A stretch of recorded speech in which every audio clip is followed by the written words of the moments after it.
Y ahora sí, Pedro Fernández, reyes y emperadores de Europa, ahora tocas un genocida, un asesino de poblaciones, un hombre que a su vez fue genial en los años 20, que muere en el 53, que pasó de un país rural a Rusia a un país industrial, pero en esa genialidad, un loco. ¿Quién era Stalin? Gracias, Eddie, por invitarme otra vez a tu programa. Joseph Vissarionovich Dugashvili. Ese era el nombre real de Stalin. Stalin es un sobrenombre que le adquiere posteriormente como un nombre de batalla, un nombre clandestino para lograr estar en la lucha contra el zarismo, ¿no? Y contra la aristocracia rusa. Este hombre que gobernó Rusia durante 30 años, de hecho ni siquiera era ruso, gobernó a millones de rusos y no era ruso, era georgiano. Y así como se puede decir que Hitler era austriaco y no era alemán, es diferente, puesto que los austriacos finalmente son alemanes y hablan alemán. A lo mejor esto no le gustaría oír a los austriacos, pero es un pueblo germánico. Los georgianos ni son eslavos como los rusos, ni hablan ruso tampoco. De hecho, Stalin jamás pudo despojarse de ese acento georgiano, ¿no? De chiquito lo molestaban en el colegio por eso. Fue hijo de un zapatero alcohólico, golpeador, estuvo en un seminario, robó bancos, fue escritor. Estuvo exiliado varias veces, un partido político mexicano, líder sindical, era de todo, hizo de todo en su infancia. Y gracias a esto, lo de robar bancos lo hacían para tener dinero para el partido, ¿no? Para tener recursos. Líder sindical, agitador político, todo lo que sabemos de él, ¿no? Y finalmente se monta en la revolución de 1917, la revolución que organiza Lenin. Bolchevique. Ajá, la revolución bolchevique, porque hay dos revoluciones, la de marzo, que no es la de los bolcheviques, y la de octubre, que es la de los bolcheviques. Se monta en la revolución comunista de los bolcheviques y queda como uno de los principales dirigentes de este gobierno. De hecho, él adquiere un puesto que casi nadie quería, que era el de secretario general del Partido Comunista. Nadie quería ese puesto porque parecía un puesto secundario, no era un puesto de gobierno realmente. Pero a través de este puesto en el partido, él sitúa a sus camaradas, a sus aliados, en los puestos claves del partido, que son los resortes que van a dar, los resortes del poder a futuro, ¿no? Lenin, al final de sus días, se da cuenta que Stalin es un hombre brutal, que Stalin es un hombre doble cara, es demasiado cruel, y en una especie de testamento, en un escrito final, ya que estaba enfermo, lo deshereda básicamente, y pide a sus colegas, aconseja a sus colegas que lo aparten del poder porque es demasiado agresivo y demasiado brutal. Por supuesto, para ese tiempo Lenin ya había sufrido un ataque de los de apoplejía, etcétera, y ya estaba recluido y controlado por Stalin. Entonces este testamento nunca se dio a conocer públicamente. Él controlaba la información que le llegaba a Lenin y así él pudo ir escalando las partes del poder y se tomaba fotos con él como si fueran amigos, y él se sentía el heredero político de Lenin. Su máximo rival después de la revolución, que fue Trotsky, se tiene que deshacer de él porque tienen visiones diferentísimas de cómo debe ser el comunismo. Aparte de que es una lucha por el poder. Trotsky pensaba que la revolución rusa o la revolución socialista debería de ser constante y en todos los países, mientras que Stalin se da cuenta que esto no es posible, y él quería la revolución en un solo país, en Rusia. Ya que en Rusia estuviera fortalecida la revolución, podrían exportar la revolución a otros países. Esta diferencia básica con Trotsky hace que Trotsky tenga que salir por patas de Rusia, se va a exiliar a Turquía, pero era una papa caliente en Europa Trotsky, porque era un revolucionario. Su chamba no había acabado con la revolución rusa, él seguía propugnando por la revolución mundial. Entonces él sale huyendo de Rusia, llega a Turquía, los turcos lo tienen un ratito ahí, pero es tantos los problemas que tienen de seguridad, porque hay agentes rusos tratando de asesinarlo. Luego lo mandan a Noruega, en Noruega no lo aguantan y termina aquí en México. Y ya conocemos la historia de que hasta acá llega la mano de Stalin, ¿no? Y es asesinado en Coyoacán con un piolet, ¿no? De esos por Siqueiros. Por esos picos David Alfaro Siqueiros. Ok, pero ya te fuiste de Stalin a Trotsky. Ahí terminamos con Trotsky. Stalin se queda. Porque esa es otra historia que debemos de ahondar. Ahora, lo sorprendente de Stalin fue esa capacidad de ser socio del Reino Unido, de Inglaterra, durante la Segunda Guerra Mundial, haber sido socio de Alemania antes de la Segunda Guerra Mundial, haber confrontado a Alemania, haber estado con los aliados y luego volverse el enemigo de toda Europa. Claro. Stalin es posiblemente una de las mentes más frías, calculadoras y pacientes que ha dado el mundo como un político, ¿no? Era súper calculador para todas sus cosas.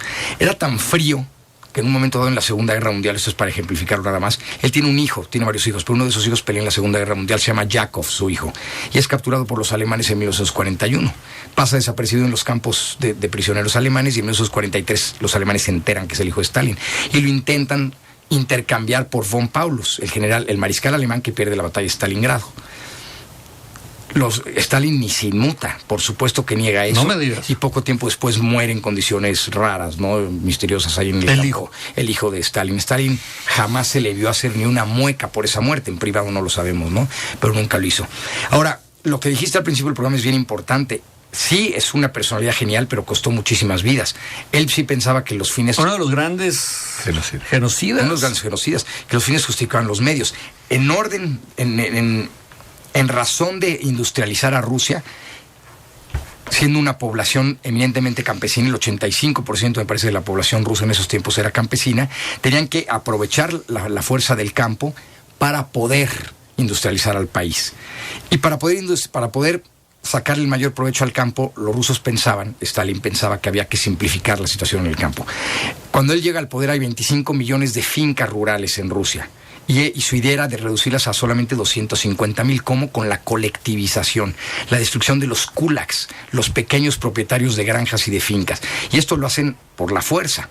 Cuando estos kulaks, estos campesinos, estos granjeros se dan cuenta y se oponen a la colectivización, lo que empiezan a hacer es a matar el ganado primero. Uh-huh. Cuando ven que esto no le da resultado, después de matar el 50% de todas las cabezas de ganado, vacas, cabras, borregos, etcétera, empiezan a deshacerse de las cosechas.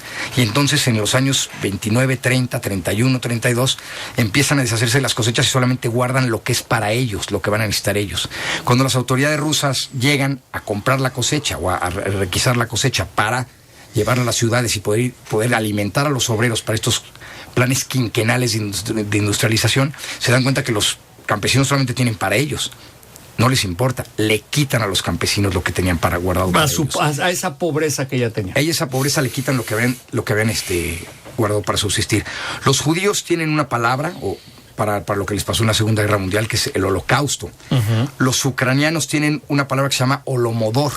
Holomodor quiere decir literalmente en ucraniano, quiere decir muerte por hambre. Y eso fue lo que pasó en Ucrania en esos años. Se calcula que murieron entre 5 y 6 millones de campesinos muertos de hambre. En las calles de las ciudades de Ucrania, en Kiev, en Kharkov, en Rostov, en estas ciudades de Ucrania, se veían cuerpos muertos de hambre tirados en las calles, ¿no? Por esta gran hambruna, ¿no? que se desató en Ucrania y esos lugares.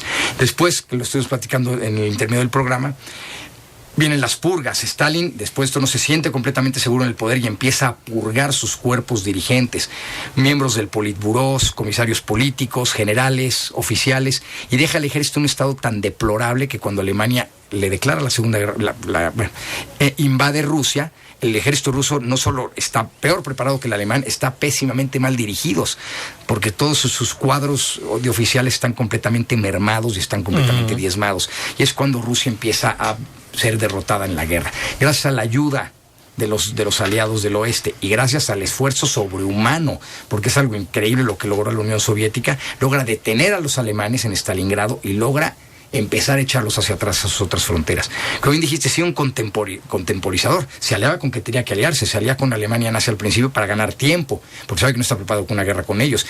Y ya Hitler lo ha dicho en Mein Kampf: voy a invadir la Unión Soviética y voy a buscar territorios en el este para colonizarlos. No fue ninguna sorpresa que Hitler marchara hacia el este.